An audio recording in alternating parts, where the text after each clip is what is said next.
Just like Korean TV networks, Netflix is now banning Korean actors from appearing on their shows, and they're very serious about it too. Whether it's due to bad behavior or serious issues like harassment and substance use, here are the Korean actors who are currently banned from appearing in any Netflix projects. The first one we should mention is Kim Se-ron. Se-ron was known as an industry darling since she was 9 years old and starred in the movie The Man from Nowhere. Even though Se-ron shared the screen with big names like Won Bin and Kim Tae-hoon, she held her own and proved that she had a bright future ahead of her.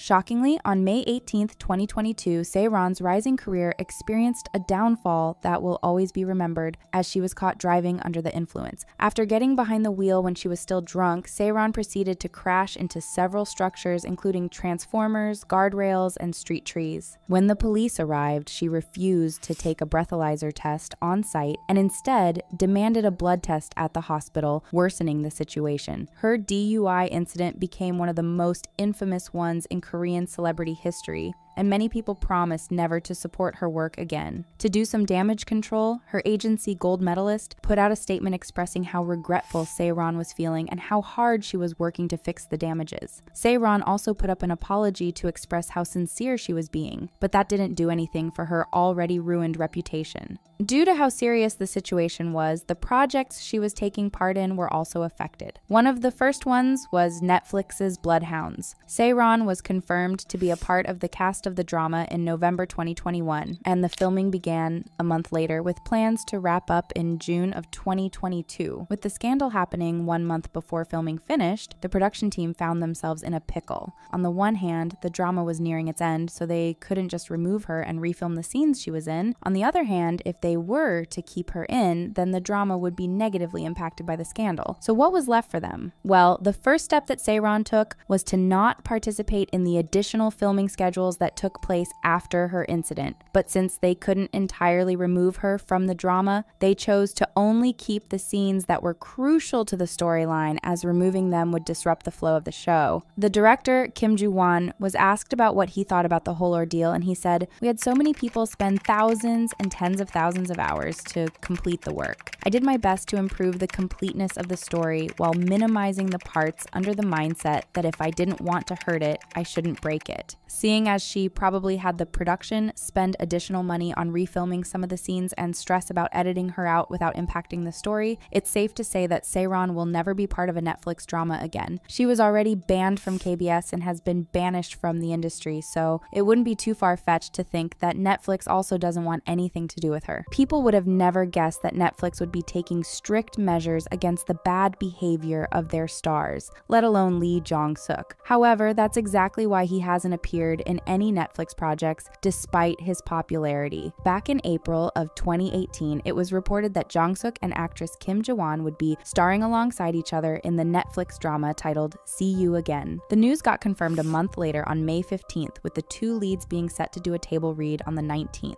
Out of nowhere, the drama ended up falling apart, and both Netflix and Lee Jong-suk's team had different explanations for why it happened. YG Entertainment said Jong-suk wasn't at fault since no contract was signed. Netflix simply stated that things didn't work out and scrapped the project. According to various testimonies, though, Jong-suk is the one to be blamed here, as he apparently has a habit of delaying contract decisions, which understandably makes producers and broadcasters anxious. In addition to that, a viral post from a staff member of the canceled show revealed that Jong-suk's indecision led to the staff losing their job overnight. The post also mentioned past complaints about his work ethic and decision-making, including claims that he demanded a huge salary for his role in See You Again. These weren't confirmed, but it's indeed very strange that an actor of Jong-suk's caliber hasn't appeared in even one Netflix production. Another actor who is probably never entering a Netflix set ever again is Squid Game's Oh Young-soo. Young-soo didn't immediately start in television.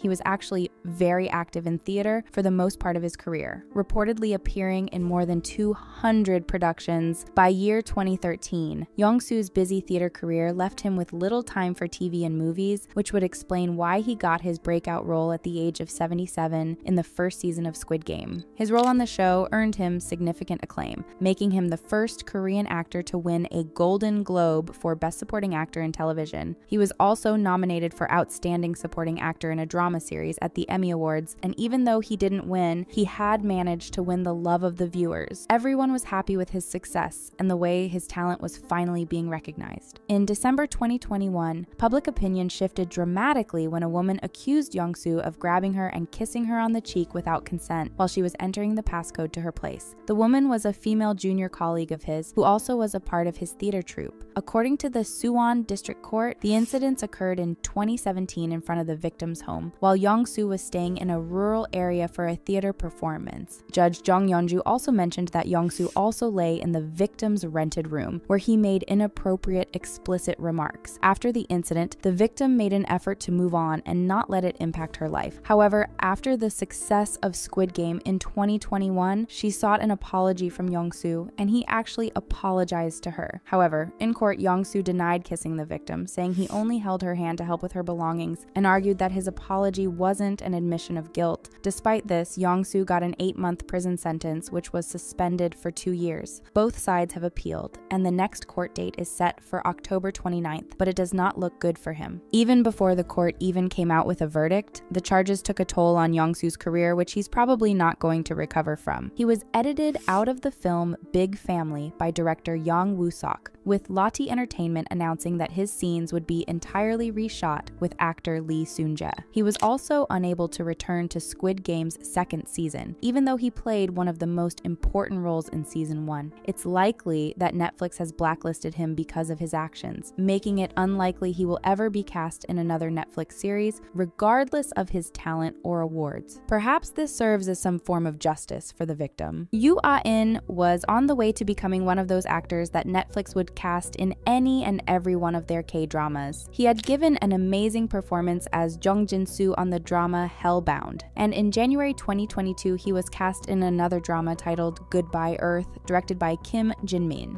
With a cast consisting of actors like An Eun-jin, John Sung-woo, and Kim Yoon-hye, the drama was meant to be a certified hit. However, in early 2023, his life and career took a turn for the worse when police began investigating him for illegal substance use. After a very long investigation, Ah-in faced trial for allegedly using various substances 181 times between September 2020 and March 2022. He's also accused of illegally acquiring sleeping pills under someone else's name from May 2021 to August 2022. In addition, he reportedly encouraged others to smoke during a trip to the US with friends in January last year, a claim that came to light through one of the travelers. Yoo Ah-in admitted to smoking but denied forcing anyone to smoke or attempting to destroy evidence. He's also being accused to SAing a 30-year-old man but has denied the claims. As you might have guessed, his reputation is down in shambles. The second that the accusations were made public, brands like Musinsa, I'm Vita, and Croquis cut ties with him and removed all traces of their association with him. He was banned from KBS, and Netflix was quick to distance itself, making it clear they wanted nothing to do with him. He was removed from Hellbound's second season and replaced by actor Kim Sung-chol. 2 other projects that Ah-in was taking part in, namely The Match and Goodbye Earth, had their release dates postponed because of the situation. When it came to the latter, director Kim Jin-min was really struggling to minimize Ah-in's screen time, which was difficult because Ah-in had a very big part in the drama. The director explained that was editing the first 3 episodes when the scandal hit. Initially hopeful that the whole thing would blow over, Kim Jin-min eventually realized things were worsening and decided to rework the story completely. He tried to minimize Ah-in's screen time as much as possible, but it proved to be very difficult. He said, "Given the significance of his character, complete adjustment was not feasible. I tried very hard to make it convincing enough by editing used parts while not undermining other actors' efforts." So, with Ah-in's role greatly reduced, Goodbye Earth shifted its focus primarily to An Eun-jin's character. Yoo Ah-in was sentenced to a year in prison on his first trial, so it doesn't seem like he's coming back to the industry anytime soon, but if he does, Netflix won't be bringing him on board.